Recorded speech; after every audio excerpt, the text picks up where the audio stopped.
Mr. Soto, your testimony spoke to the manner that production and accuracy measures create hostility in the workplace for employees, quality reviewers, and management.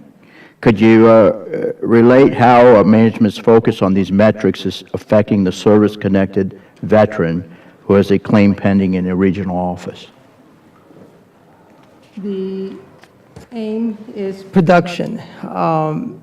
They're, for lack of a better word, they want the numbers. And for whatever reason, the numbers seems to validate what they're doing. It tends to show that, I gather, I don't see it, but I gather for them, it tends to show that they're progressing in their backlog fight. And what that means is that they start pushing and bullying employees into simply following changes in rules that sometimes may not serve the veteran. And one of the things I saw, for example, and there are many, of course, is for whatever reason, to ensure that we clear the backlog, we've begun shortening the evidence collection period. Our decisions are based on evidence of record. Anyone that's an attorney knows that if there's nothing of record, well, we deny the claim. So in essence, what I've seen is shorter duty to assist periods, shorter periods to gather evidence from private providers, and that seems to be how we've been moving, which shifts the burden to the veteran to prove his claim. Thank you very much. Next question for the panel. There's been a lot of discussion in your testimony about how VBA manipulates data by using certain endpoints, which are not tracked as part of what the VBA considers backlog. First of all, define, whoever would like to go first, define end products, and then I did end products instead of, excuse me, I said endpoints, end products, and how VBA manipulates their use, and what consequences this has on the veteran. An end product is a 3-digit code that identifies what type of claim that we have. For example, if I say a 110, that represents an original claim with less than 8 issues. If I say a 020, that represents a claim that the veteran has submitted after he has submitted an original claim. You only get one original claim in your lifetime. Anything else that you submit gets a different code depending on what type it is.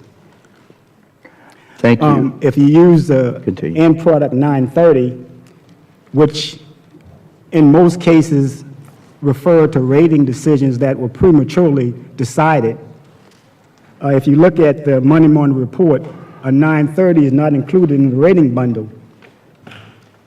So the 930s, which the majority of them are claims that were rated prematurely, they're not counted in this inventory of backlog claims. That's just one example. Thank you. Anyone else wish to comment? I agree with him. I don't have as much experience with that sort of processing because I've worked the rater side, but I agree with this gentleman. Thank you very much. The question for the panel, we'll start again with Mr. Soto. Can the acting secretary, Mr. Gibson, succeed with this current VBA leadership, or should we hold this current VBA leadership accountable and start with the new leadership? Mr. Soto, yes or no? Can the acting VA secretary, Mr. Gibson, succeed with this leadership? My answer would have to be, and I apologize, I don't know. They've been in office for some time now. If the problems are still persisting, it's time for a change. That's my opinion. Yes. Thank you. No. Ma'am, would you like to respond?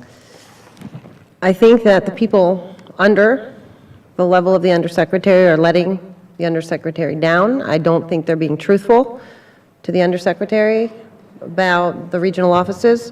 So I feel like somebody is responsible for the VA and all of its problems.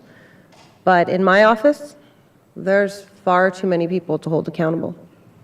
Thank you very much for your testimony, and I yield back, Mr. Chairman.